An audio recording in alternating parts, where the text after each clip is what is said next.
Hello my dear friends, मैं आपके अपने YouTube channel start to fluent learning इस क्लास में हार्दिक हार्दिक स्वागत करता हूं। दोस्त, आज का क्लास उन स्टूडेंट के लिए है जो क्लास 10th में पढ़ते हैं। और मैं बता दूं कि क्लास 10th में इससे पहले हमने प्रथम चैप्टर में ट्रांसलेट इनटू हिंदी अर्थात इस एस्से का जो है हिंदी देख चुके थे, और इसमें हमने क्वेश्चन पार्ट में ए और क्वेश्चन पार्ट बी को हमने क्लियर कर चुके थे। आज हम लोगों का जो क्वेश्चन पार्ट होने वाला है वो लॉन्ग आंसर क्वेश्चन का होगा। और लॉन्ग आंसर क्वेश्चन में हम बता दें कि कुछ विद्यार्थियों को दिक्कतें रहती है, क्योंकि इसमें दिक्कतें इसलिए रहती है क्योंकि इसको हम अच्छी तरह से समझाया गया नहीं होता है। अगर समझ लें अच्छी तरह से तो फिर ये लॉन्ग आंसर क्वेश्चन को भी हम आसानी से याद रख सकते हैं और अपनी परीक्षा में जो है बिना चीटिंग किए, बिना हम नकल किए आराम से उसको लिख सकते हैं, खुद से लिख सकते हैं। ऐसा अगर समझा हुआ आंसर मिले तो अच्छा रहेगा। और ख़ास करके जो 10th के स्टूडेंट हैं जो इस बार एग्ज़ाम देने वाले हैं उसके लिए बहुत ही बेनिफिशियल आज का क्लास होने वाला है। तो आप निश्चित रूप से देखें, क्योंकि अगर आप इस क्लास को ले लेते हैं तो आपको 5 नंबर रखा हुआ है, क्योंकि ये जो है लॉन्ग आंसर क्वेश्चन से अगर एक प्रश्न आती है तो आप आसानी से आप लिख सकते हैं बिना किसी नकल किए हुए। तो चलते हैं क्लास की ओर। क्लास में सबसे पहला क्वेश्चन है आज का कि right a few sentence about the elderly corn merchant. अर्थात एल्डरली कॉर्न मर्चेंट जो अनाज के व्यापारी हैं उसके बारे में कुछ वाक्य लिखें। जो आपको लेखक ने जो नाटक देखे थे एल्डरली कॉर्न मर्चेंट के बारे में, उसी के बारे में कुछ वाक्य को लिखना है। तो उसी के बारे में हमने लिखे हैं और आप अच्छा तरीक़ा से नोट कर लेंगे। इसके लिए अगर आपको लिखा हुआ नोट्स मिलेगा तो आप अच्छी तरह से इसको याद रख सकते हैं। इस तरह से हमने इसको बनाया है जिससे कि आप जो है आसानी पूर्वक इसको लिख करके नोट करके और आप याद रख सकते हैं। तो चलिए हम देखते हैं मतलब कि आंसर जो बताएंगे इसका हम हिंदी भी बताते चलेंगे जिससे कि आपको बिल्कुल परेशानी ना हो याद रखने में। तो इस प्रकार से starting these are following the writer describes a few sentences about the elderly corn merchant. अर्थात ये इस प्रकार ये निम्नलिखित हैं जो राइटर के द्वारा डिस्क्राइब्स किए गए हैं, जो राइटर द्वारा बताए गए हैं वो फ्यू सेंटेंसेज अर्थात कुछ वाक्य जो एल्डरली कॉर्न बुजुर्ग अनाज व्यापारी के बारे में है। अर्थात इसका कहने का मतलब है कि द एल्डरली कॉर्न मर्चेंट अर्थात बुजुर्ग अनाज व्यापारी के बारे में, अबाउट मतलब के बारे में, तो बुजुर्ग अनाज व्यापारी के बारे में जो राइटर ने बताए हैं, राइटर द्वारा जो बताए गए वाक्य हैं वो निम्नलिखित हैं। दीज आर फॉलोइंग, वो निम्नलिखित हैं। तो वो कौन कौन से हैं तो हम बता देंगे यहाँ पे। सबसे पहला है the elderly corn merchant was the chief character of the play which the author was watching in Dublin. अर्थात elderly corn merchant was the chief character, जो इस नाटक के मुख्य किरदार थे वो एल्डरली कॉर्न मर्चेंट थे और वो नाटक में मुख्य किरदार थे और जिसको लेखक जो है डबलिन में देख रहे थे। तो पहला वाक्य हो गया। क्या याद रखेंगे? बोलेंगे the elderly corn merchant was the chief character of the play which the author was watching in Dublin. Simple हो गया। इस प्रकार से अगला वाक्य पे चलेंगे। तो अगला है he lives in a small Irish country town. वह आयरलैंड के छोटे से शहर से थे। तो ये दूसरा वाक्य हो गया। पहला वाक्य हम लोग आसानी से याद रखेंगे कि elderly corn merchant was the chief character of the play, अर्थात नाटक का मुख्य किरदार बुजुर्ग अनाज का व्यापारी था। दूसरा वाक्य में हम लोग जिसको जिस नाटक को लेखक जो है डबलिन में देख रहे थे, और दूसरे वाक्य में हम आराम से इसको याद रख सकते हैं he lives in a small Irish country town, जो कि हमने नाटक में सुने थे। अगला है he was a man of many anxieties. वह आदमी चिंताओं से जो है भरा हुआ था। कौन? तो अनाज के व्यापारी। तो ये तीसरा वाक्य बोल देंगे। चौथा वाक्य बोलेंगे हिज हर्ट वाज डिकी, अर्थात उसका हृदय छोटा था।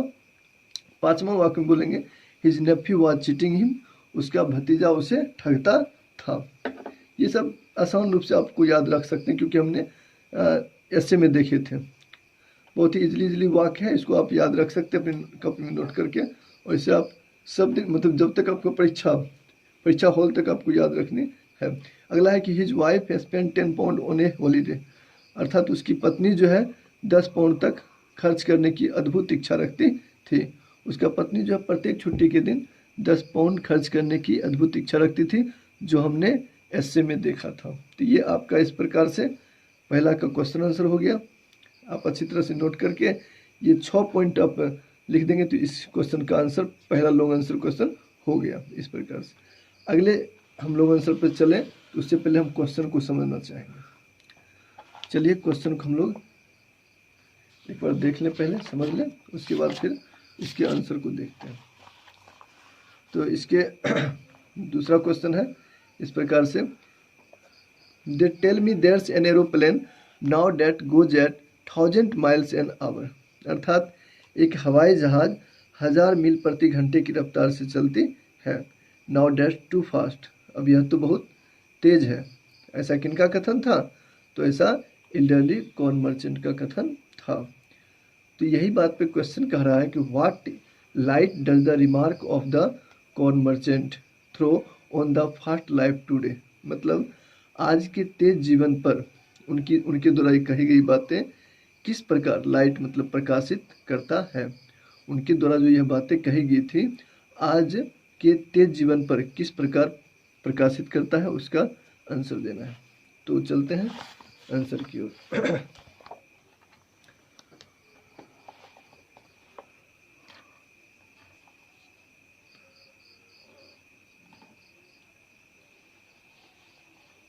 तो आंसर को आप नोट कर लेंगे और ये यहाँ से अब दूसरा नंबर क्या स्टार्ट होगा कि द एबव स्टेटमेंट्स, यहाँ पर हम पहले बोल देंगे द एबव स्टेटमेंट्स, लिख देंगे the above statements shows that today's man's life has become very fast. ऊपर के दिए गए कथन यह दिखाता है, सोच मतलब दिखाता है, that today's man's life has become very fast, आज के लोगों का जीवन बहुत तेज हो चुका है, तेज हो गया है, बहुत तेज हो गया है। कैसे? तो technology and advancement has made the life very fast. मतलब टेक्नोलॉजी, तकनीकें और अत्याधुनिक तकनीकें जो है made the life very fast, मतलब कि जीवन को तेज बना दिया है। तो ये आप प्रथम वाक्य में यहाँ तक आप यूज कर लेंगे याद करने में कि the above statement so that today's men's life has become very fast.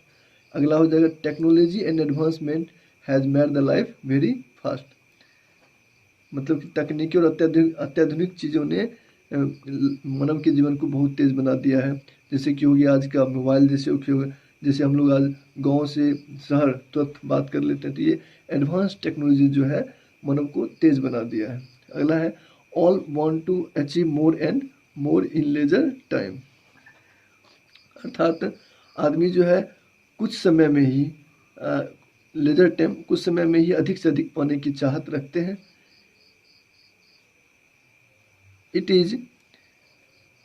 It is getting faster is due to which no one is satisfied। अर्थात आज अपने आप को तेज, which no one is satisfied, आज सभी लोग अपने आप को तेज रूप में पाते हैं जिसके कारण वो कोई भी संतुष्ट नहीं हो पाते हैं with his life, अपने जीवन से। There is comparison in the fast life with the fast speed of an aeroplane। यह जो है यही कंपेरिजन है, यही तुलना है आज के जीवन से, जीवन के साथ यही तुलना है the fast speed of an aeroplane, मतलब हवाई जहाज से आज की जीवन को तुलना की गई है। इसी बात से आज के जीवन की तुलना उस हवाई जहाज से की गई है which goes at 1000 miles an hour, जिसकी गति 1000 मील प्रति घंटे की रफ्तार से है। It seems that today's man's life has become like a machine। ऐसा प्रतीत होता है कि आज के मानव का जीवन मशीन के समान हो गई है।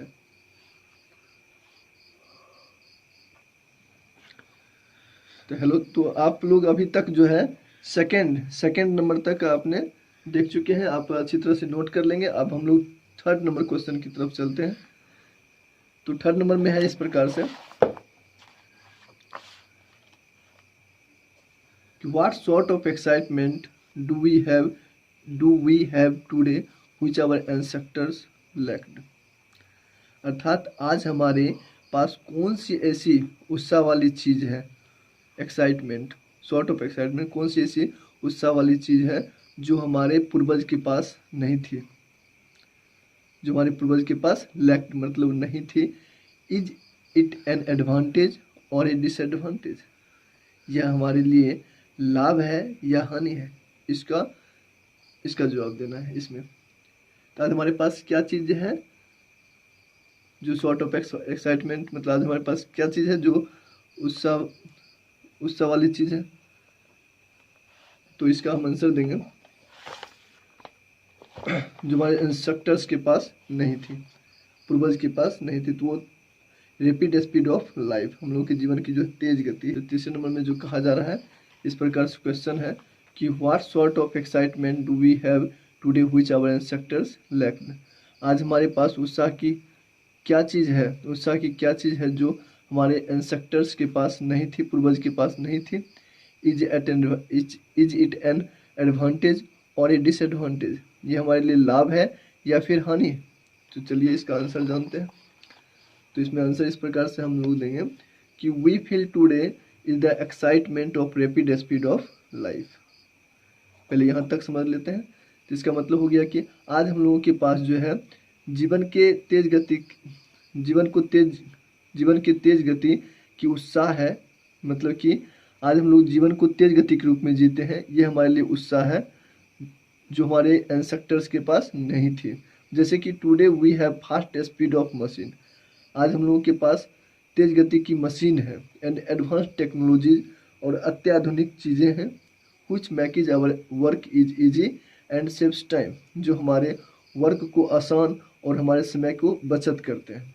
We have fast speed of mind today, आज हम लोग के पास तेज दिमाग है, विच आवर इंस्ट्रक्टर्स लैक्ड, जो हमारे पूर्वज के पास नहीं थी।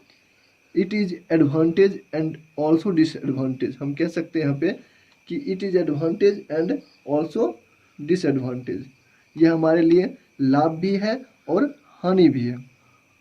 when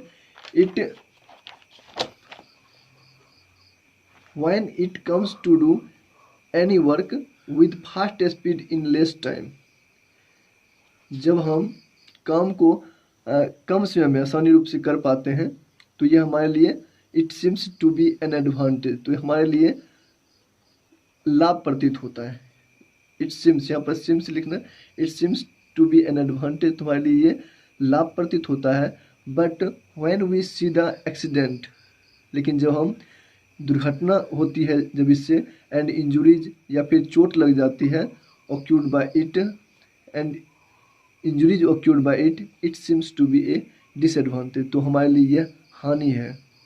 इन अदर वे, हम दूसरे तरीका से कह सकते हैं, in other way we can say that, हम लोग दूसरे तरीका से कह सकते हैं कि the sort of excitement given by it, तो हमारे लिए जो है ये जो उत्साह देता है इज एन एडवांटेज, अगर हमें ये उत्साह देता है ये गति तो हमारे लिए ये लाभ है। But it does not give the real pleasure, लेकिन हमारे लिए यह जब ये हमें वास्तविक आनंद नहीं देती है, ट्रेवल यात्रा का जो वास्तविक आनंद हमसे छीन लेती है, तो इट इज़ ए डिसएडवांटेज, तुम्हारे लिए ये हानि है। तो हम यहाँ पर तीसरा आंसर यहाँ तक दे देंगे, तो ये हमारा लॉन्ग आंसर का जो है तीसरा पार्ट जो है आसानी से ख़त्म हो जाएगा, और तीसरा हम अच्छी तरह से इसका आंसर दे सकते हैं। और ये क्वेश्चन बहुत ही इम्पोर्टेंट है, आप नोट अच्छी तरह से कर लेंगे और इसको याद करने की कोशिश करें। चलते हैं हम लोग चौथे आंसर पर, और चौथे आंसर को समझते हैं।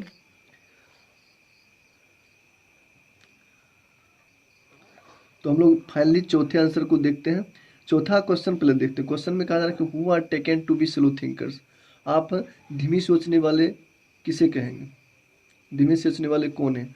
How are the slow thinkers handicapped today, आज धीमी सोचने वाले को विकलांग कैसे कहा गया है? तो इसका आंसर जानते हैं, बहुत ही इंपॉर्टेंट क्वेश्चन है ये, तो इसको हम लोग समझते हैं। तो इसमें इस प्रकार से है,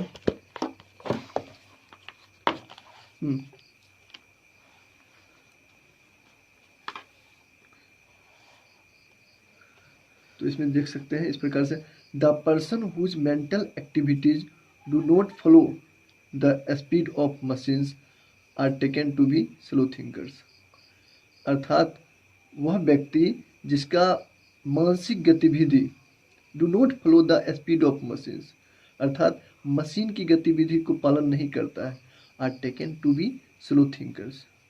धीमी सोचने वाला हम उसे कहेंगे जो जिसका मानसिक गति जो है मशीन की गति को पालन नहीं करता है। As our ancestors are taken to be slow thinkers, जैसे कि हमारे पूर्वज धीमी सोचने वाले थे, अर्थात हमारे पूर्वज को धीमी सोचने वाले कहा गया है। आगे है, इसी में एक क्वेश्चन और था कि इसी में एक क्वेश्चन और था सेकेंड पार्ट में कि how are the slow thinkers handicap today.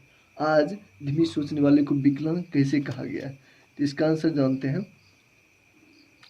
Slow thinkers are handicap today, धीमी सोचने वाले को आज विकलांग कहा गया है इन गेटिंग ए लिविंग, क्योंकि आजीविका वो चला नहीं पाते हैं, क्योंकि आजीविका चलाने में भी अक्षम हैं। They find it difficult to get a job, और अपने कार्य में भी उनको कठिनाई आती है।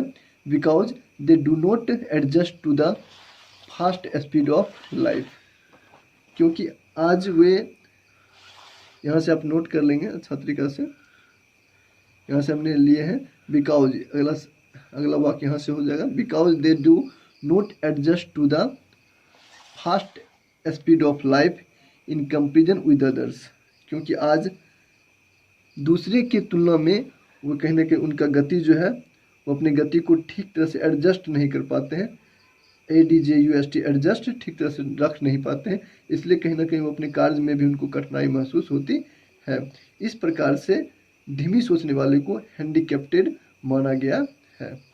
इस प्रकार से इस चौथे प्रश्न का भी आंसर क्लियर हो गया, तो आप नोट कर लेंगे अच्छी तरह से।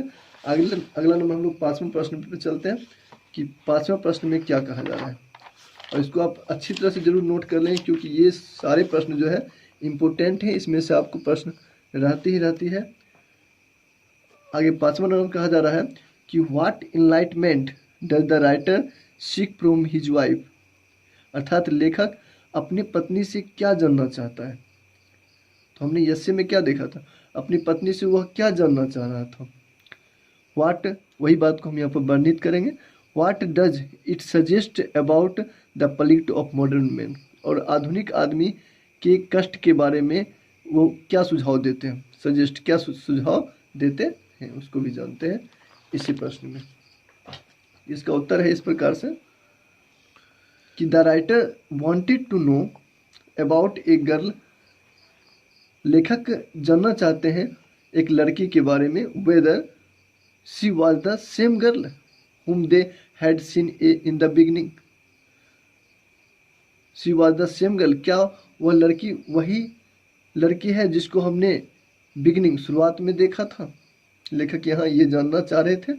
His wife replies in the negative, और उसकी पत्नी का प्रतिक्रिया जो है नकारात्मक रूप में आता है।